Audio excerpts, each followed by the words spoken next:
satu kameramen nanti pada terbang.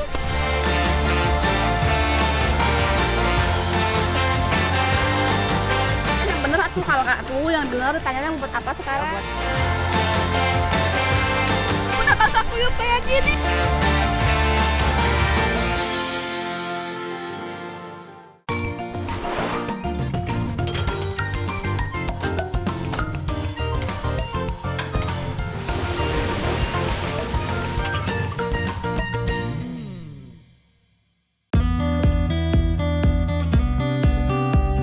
Assalamualaikum Sadayana. Hari ini teh emak lagi banyak kerjaan di rumah. Dari mulai bersih-bersih rumah, nimba air, sampai ngasih makan ternak. Kayaknya mah hari ini emak libur dulu ya, main-main ke kebunnya.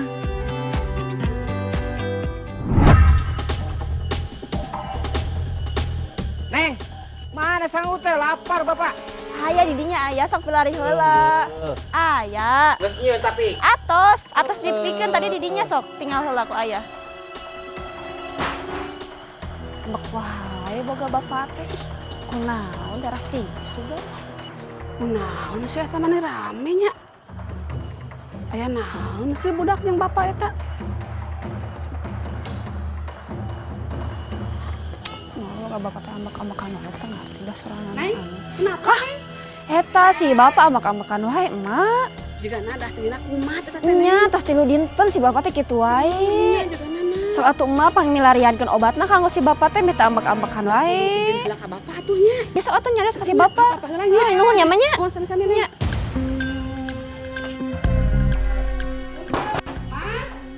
Hei, Man. Dia gerak sama ngobrol kalau mak. naon? Naon ambak-ambakan bae. Tadi mah ningali teh ditu keur ambak-ambakan si Neng. Darah tinggi kuring teh. Kau dokter kitu entos. Entos obatna beak.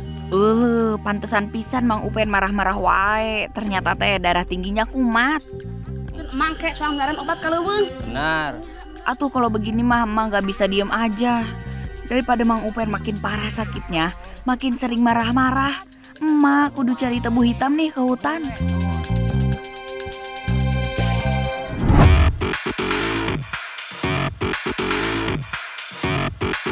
Sadayana, kata orang tua zaman dulu mah kalau sakit obatnya sudah tersedia di alam. Tinggal kitanya mau cari tahu jenis tanaman apa aja yang bisa dimanfaatkan sebagai obat. Nih ya, emak kasih tahu. Salah satu tanaman yang sudah dipercaya sejak zaman dulu sebagai obat berbagai penyakit adalah tebu hitam.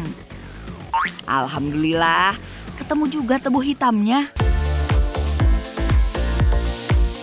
Nah, ketahuan ya, sekarang kenapa disebut tebu hitam? Soalnya batangnya teh berwarna hitam, nggak kayak tebu biasa. Karena warnanya yang hitam kemerahan seperti buah manggis, orang Jawa malah menyebutnya tebu manggis. Beberapa orang juga ada yang menyebutnya tebu ireng atau tebu hitam Cirebon. Helele, namanya loba pisan euy.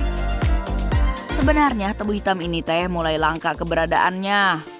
Makanya kudu masuk hutan rada jauh biar bisa dapet yang seger kayak gini. Emak denger tebu hitam memang jarang ditanam secara besar-besaran euy. Soalnya teh tekstur batangnya lebih keras daripada tebu biasanya dan kadar airnya rendah. Seperti yang Sadayana tahu, tanaman ini kan memang mengandung airnya yang dimanfaatkan untuk jadi gula. Makanya tebu hitam teh kalah pamor dengan tebu biasa. Nah, demi mengobati penyakitnya Mang Upen, emak ambil nur ada banyak, mumpung lagi ada juga. Asli beneran enak dah. Nih, emak mau sekalian nyobain. Sadayana, ini nih yang dinamakan tebu hitam atau tebu hutan. Ini tuh tumbuhnya di hutan dan jarang sekali untuk ditemukan. Ini bagus banget buat darah tinggi, nurunin darah tinggi. Nanti emak mau ambil buat si emang. Ini juga tinggi banget kaliumnya. Pokoknya bagus deh. Sekarang emak mau kumpulin dulu. Rasanya mah mirip-mirip dah sama tebu yang biasa tumbuh di kebun. Cuma yang membedakan kandungan kalium tebu hitam jauh lebih tinggi dari tebu biasa. Nah, kalium dalam air tebu bisa mengurangi ketegangan pembuluh arteri. Jadi ya cocok banget untuk obat darah tinggi.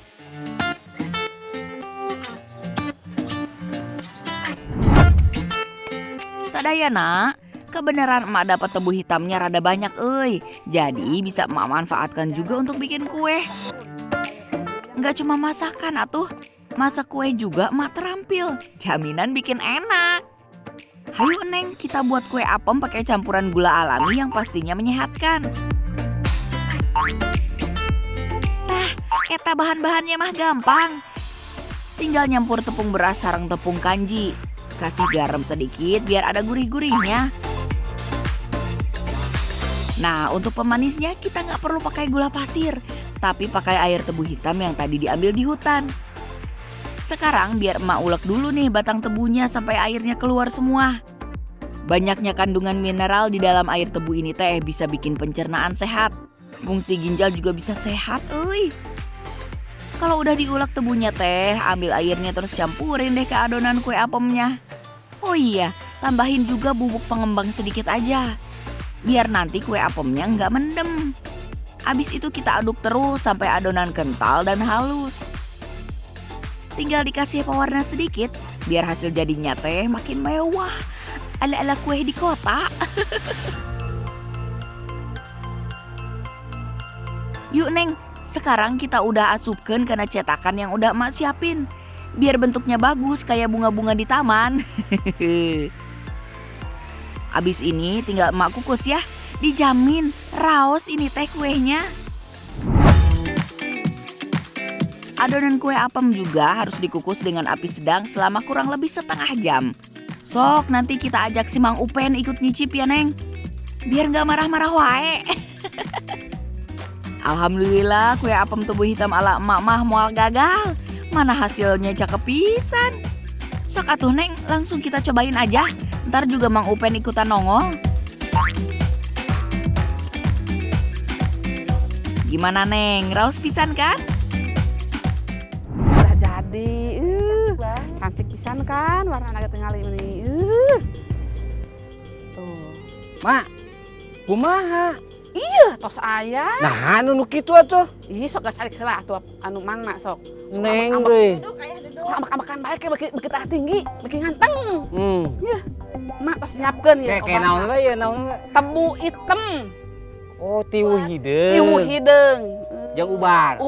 Ubar darah tinggi, mata turunkeun darah tinggi. Jadi malah amuk-amukan mereka budak. Insyaallah nya. Bismillah. Bismillahirrahmanirrahim. Damang. Aduh. Manisna. Ya. Mantap. Amis geuninnya. Sok atuh deui, siapkeun. Semoga Mang Upen lekas sembuh ya dari sakit darah tingginya. Ingat, seiring bertambahnya umur mah badan kita juga kudu dibaein. Makan yang sehat dan istirahat yang cukup biar jantung kita kuat dan bebas dari penyakit. Mending ngeri sekarang mah penyakit baru aya-wayang bermunculan.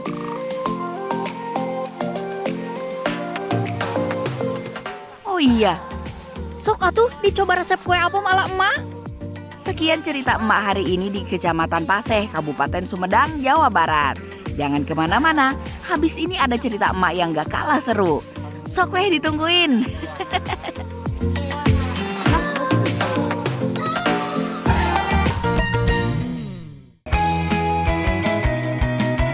Petualangan emak hari ini seru banget loh. Hewan yang kerap kali menjadi hama tanaman padi adalah target buruan emak hari ini.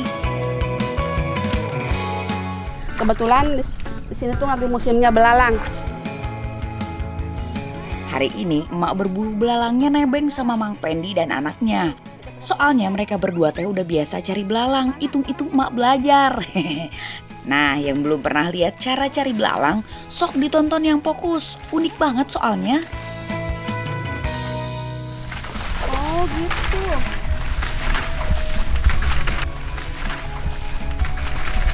Nempalingnya di dekat padi, jadi bekas-bekas padi tuh di gitu-gitu.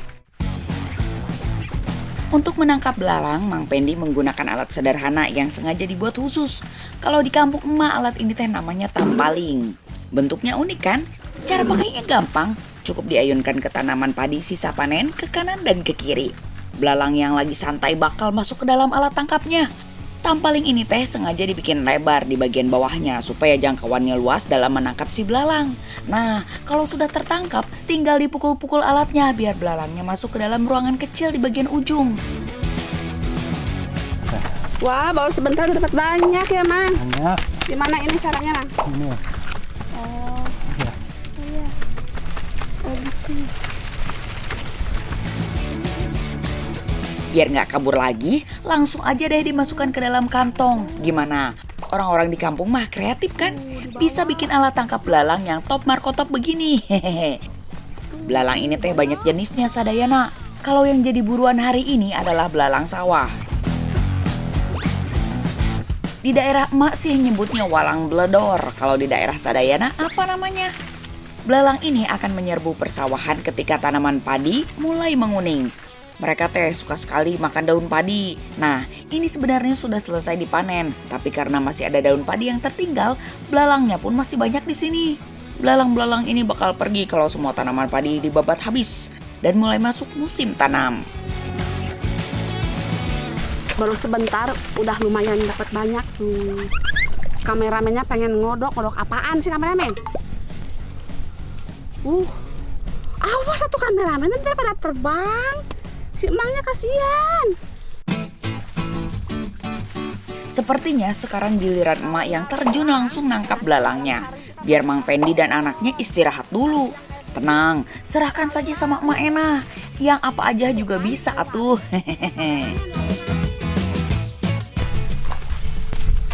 Kameramen, mana sih? Banyak nih.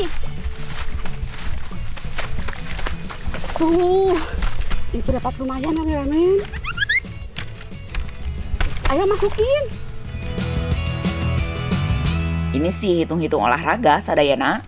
Bisa puluhan ribu langkah muterin sawah begini. Nah, buat yang nggak biasa, siap-siap juga. Tangan bisa pegel. Kalau nyari belalang, enaknya tuh malam hari. Makanya belalang tuh pada diem. Kita aku pakai obor. Kalau siang kayak gini, ada lari-lari dia belalangnya tuh. Cari belalang teh emang lebih baik di malam hari. Soalnya hewan ini teh cenderung diam dan nggak gesit saat malam. Jadi mudah menangkapnya. Beda kalau siang, belalang mah aktif bener kayak anak TK. Tangkapan kita hari ini pindahin dulu. Rusutin ke sini. Mana ya? Kita kameranya. Kita pada terbang.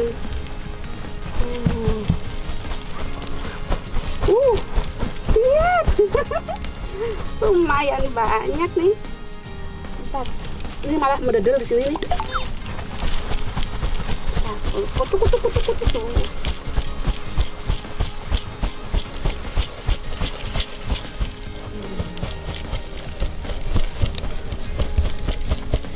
Itu kira-kira baru sejam udah dapat segini, lumayan kan.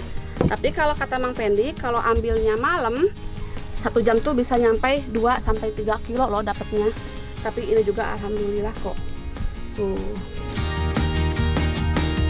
Untuk sebagian orang di Pangandaran, mencari belalang jadi pekerjaan musiman. Yang hasilnya ternyata lumayan untuk nambahin pendapatan. Belalang yang udah direbus harganya 20.000 per kilogramnya. Biasanya belalang dibeli untuk dimasak dan dimakan bersama anggota keluarga. Siapa yang udah pernah makan belalang? Mang, ini wadahnya. Udah aku pindahin ke sini nih. Mang mau ikut pulang apa enggak? Enggak. Nyampe Mau di sini? Nyampe Isa. Nyampe Isa? Ya. Oh iya. Mau pulang udah sore, Mang. Iya. Udah dapat lumayan nih. Makasih ya, Mang. Ya.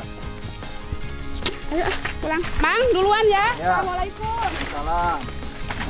Ini dia belalangnya. Semalam pas waktu pulang langsung rebus belalangnya. Soalnya kalau nggak langsung direbus, belalangnya takut mati dan berbau. Sebelum dimasak, emak siapin dulu nih bumbu sederhananya. Ada cabai merah, kemiri, bawang merah, bawang putih, lengkuas, gula merah, dan sedikit asam jawa. Semua bumbu ini emak ulek sampai halus. Oh iya, belalangnya jangan lupa digoreng dulu ya, biar sedikit garing. Waktunya menggoreng bumbu.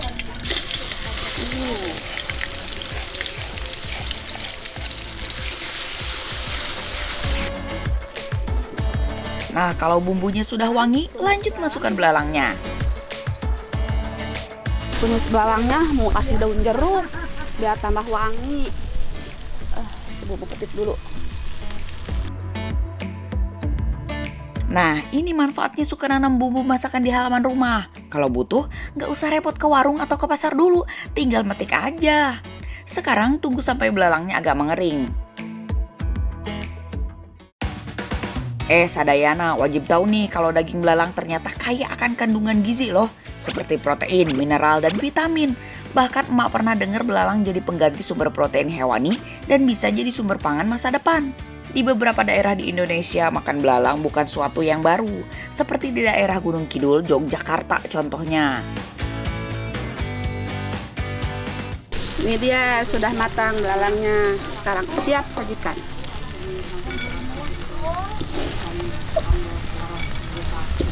Waktunya makan. Bismillahirrahmanirrahim.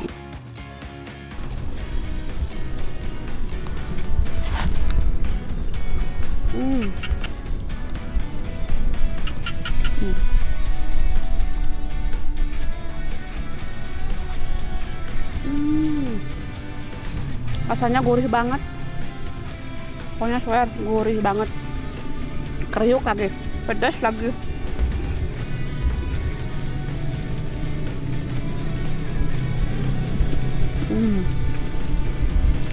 Rasanya agak mirip-mirip kepiting sedikit. Nah, gurih abis. Pokoknya mantap. Nikmatnya tiada dua. Bisa makan tumis belalang sambil lihat pemandangan sawah yang hijau. Oh iya, yang punya alergi lebih baik jangan makan belalang ya. Karena proteinnya yang sangat tinggi, mengonsumsi belalang rentan sekali menyebabkan alergi. Syukurnya emak nggak ada alergi, jadi bebas melahap belalang ini. Hehehe, raus pisan.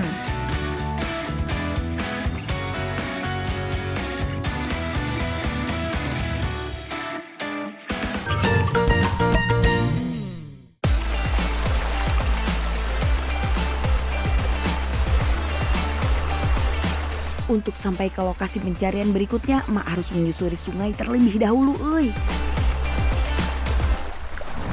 Sekarang kita mau cari apa di sini? Sekarang Teh? kita mau cari ular hijau. Ular hijau? Ya, Apa ular hijau? buat mainan. Kamu mah ditanya yang bener atuh kalau atuh yang bener ditanya buat apa Ya, sekarang? buat mainan ular hijau. Mas bapak aja nanya. Pak, sekarang kita mau cari apa? Sekarang Bapak mau cari bahan buat bikin kolak. Bikin kolak? Iya. Asik. Nah, itu jawaban yang paling betul si bapak. Kamu mah apa? Kalau mau cari ular lagi? Enggak tahu. Nah, jadi perjalanan kali ini tuh emak diajak sama bapak nyari bahan buat dibikin kolak. Aduh, gimana ini Pak? Bantuin tolong. Lihat, Bismillahirrahmanirrahim.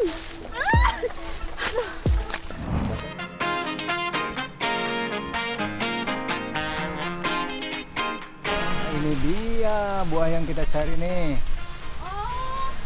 Ini mah yang suka dibuat pulang kaleng ya Pak? Iya, kalau bahasa Sundanya mah sangkaleng. Sangkaleng. Iya, atau buah saruluk.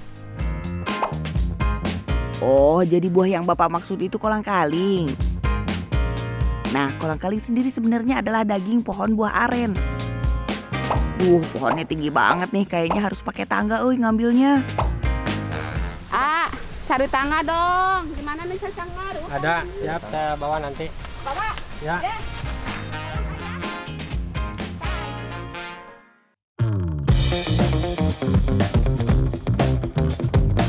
Nah, selain diambil buahnya buat dijadikan kolang-kaling, pohon aren itu juga diambil niranya nih buat dijadiin gula merah. Nira itu air manis yang berasal dari batang atau getah tandan bunga dari keluarga palma. Kayak pohon aren ini. Nah, ini ular tangganya, Bah. Buat ngambil buah ini. Buah kolang kaleng.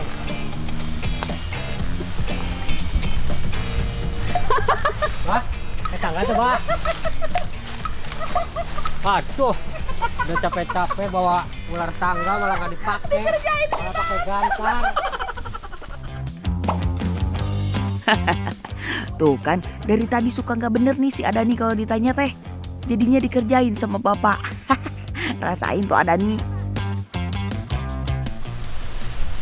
Buahnya deh. Tanggap. Enggak.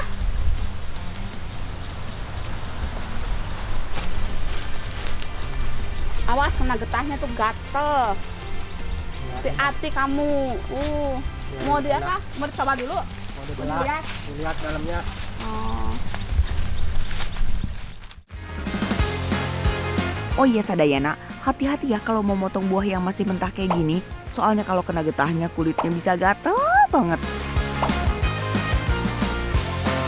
Nah kayak gini nih penampakan daging buah aren yang bakal kita olah jadi kolang-kaling. Beruntung banget dapat satu pohon langsung dapatnya yang muda. Cocok banget ini, cukupan. Buat dibikin kolang-kaling, kita harus cari buah yang masih muda karena tekstur dagingnya lebih empuk dan kenyal. Jadi rasanya makin enak saat dibikin kolang-kaling. Dan beruntung banget nih, emak langsung dapat buah aren yang muda. Ayo Pak, pulang Pak. Aku yang bawa terajanya Pak. Bapak yang gotong sama si AA. Ayo. Gotong kolang-kalingnya. Ah.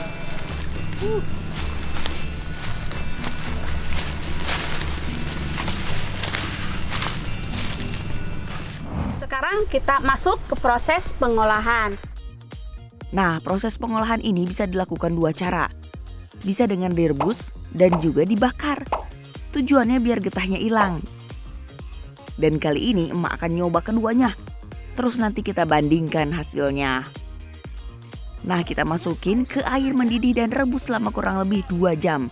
Sedangkan yang dibakar itu kira-kira 1 jam aja. Hati-hati, jangan sampai gosong ya.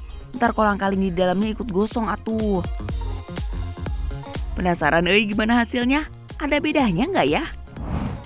Nah, ini hasilnya Sadayana. Kalau yang direbus mah bersih, tapi yang dibakar mah gosong kayak gini ya. Oke lah, sekarang emak belah buahnya.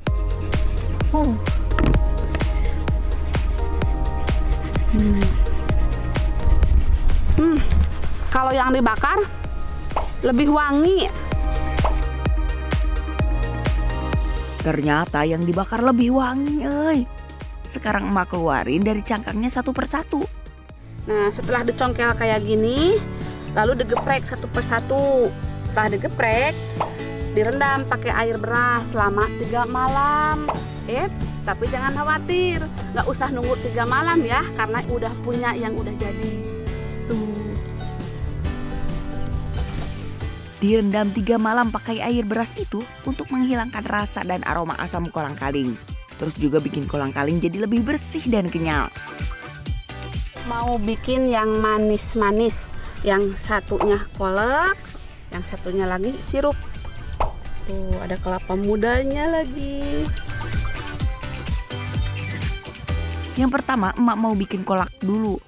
Emak biasa pakai tambahan singkong. Singkongnya direbus dulu sampai empuk. Kalau singkongnya udah empuk, masukin gula merah sama kolang-kalingnya. Tunggu kira-kira 5-10 menit. Yang terakhir masukin santannya deh.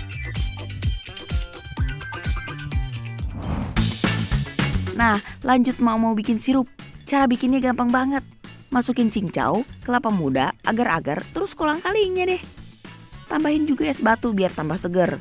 Terus kasih sirup dan kental manis secukupnya. Kolang-kaling mah bisa dibikin macam-macam.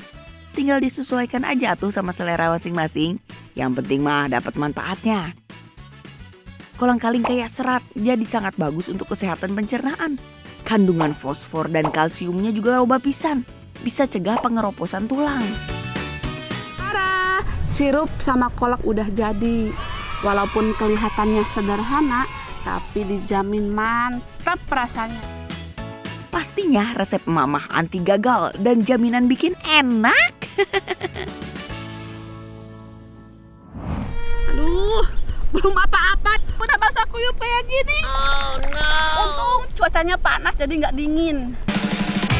Hari ini emak udah ditemenin sama Pak Dudung nih yang rela berendam di rawa siang hari bolong. Rencananya emak sama Pak Dudung mau metik tangkai dan bunga teratai buat dimasak. Emak lagi pengen makan sayur dari tangkai dan bunga teratai, kabita dari kemarin. Sadayana, siapa nih yang udah pernah nyobain tangkai bunga teratai? Kita harus petik yang masih muda ya, kayak gini. Jadi batangnya tuh masih muda, bunganya masih muda.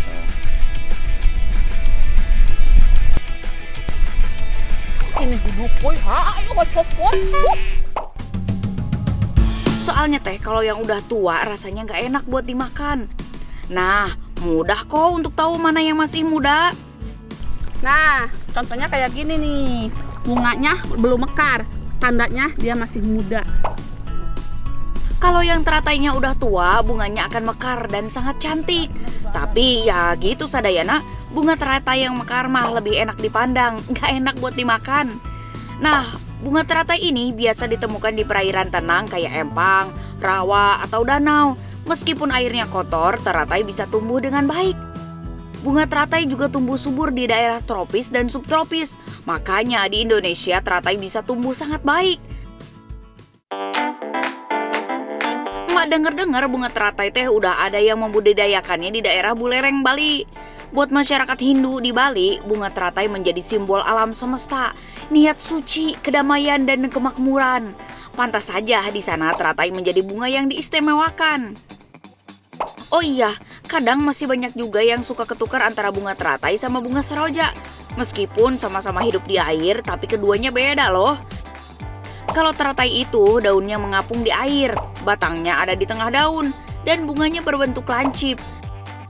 Sedangkan seroja itu daunnya nggak mengapung di air, batangnya menjulang tinggi dengan kelopak bunga yang bulat dan besar. Ah, kayaknya udah cukup nih. Udah ya, banyak. Ayo kameramen, kita langsung masak aja. Ayo. Sebelum masak, mau ganti baju dulu ya.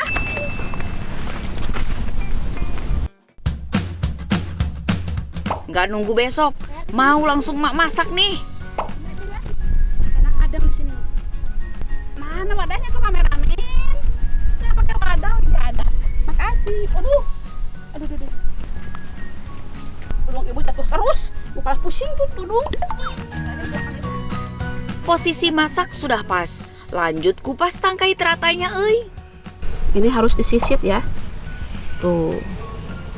Kayak nyisit daun talas juga sama kayak gini nih. Kita kupas dulu kulitnya sampai bersih ya. Tangkai bunga teratai ini teh mirip banget sama tangkai talas. Bedanya, warna batang teratai itu ungu, sedangkan talas warnanya hijau. Nggak cuma tangkainya dipotong kecil-kecil, bunga mudanya juga. Cuma emang nggak pakai banyak, sedikit saja untuk mempercantik sayur tangkai teratai ini. Nah, kalau udah dipotong-potong, kita cuci dulu teratainya sampai bersih. Terus siapin bumbu-bumbunya deh. Bumbu-bumbunya sederhana banget loh. Cuma pakai tomat, cabai hijau, bawang merah, bawang putih, bumbu penyedap, gula pasir, dan garam. Sekarang kita tumis bumbu-bumbunya. Yang penting mah harus sampai wangi dulu, baru deh masukin tangkai dan bunga teratainya. Jangan kaget atuh. Setelah dimasak, warna tangkai bunga teratainya pudar, Ya, nggak cantik lagi ya warnanya. Nggak apa-apa deh, emak kan lebih mentingin gizi yang terdapat dalam tangkai bunga teratai ini. Ada serat, karbohidrat kompleks, vitamin C, dan juga potasium. Ayo sini Pak, makan dulu Pak. Oh iya, ayo siap. Ayo Pak, sini.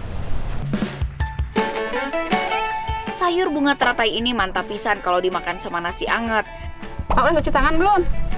Belum, tangan dulu Pak. Ya. Nggak perlu pakai piring, cukup daun pisang sebagai alasnya. Bismillah Pak.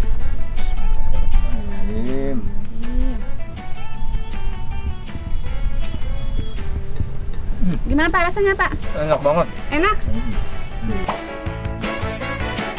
Bapaknya emak aja sampai mengakui keahlian emak masak. Jaminan bikin enak, Yang pernah udah nyobain daun talas, pohon talas, sayur talas, tuh rasanya tuh mirip banget sama ini nih. Ini mah pohon teratai. Bukan lagi. Kandungan yang dimiliki tangkai bunga teratai ini bermanfaat sekali untuk tubuh. Di antaranya untuk menurunkan gula darah dan kolesterol dan mengatur tekanan darah. Nggak heran dari dulu banyak orang yang mengonsumsi teratai ini. Very very nice.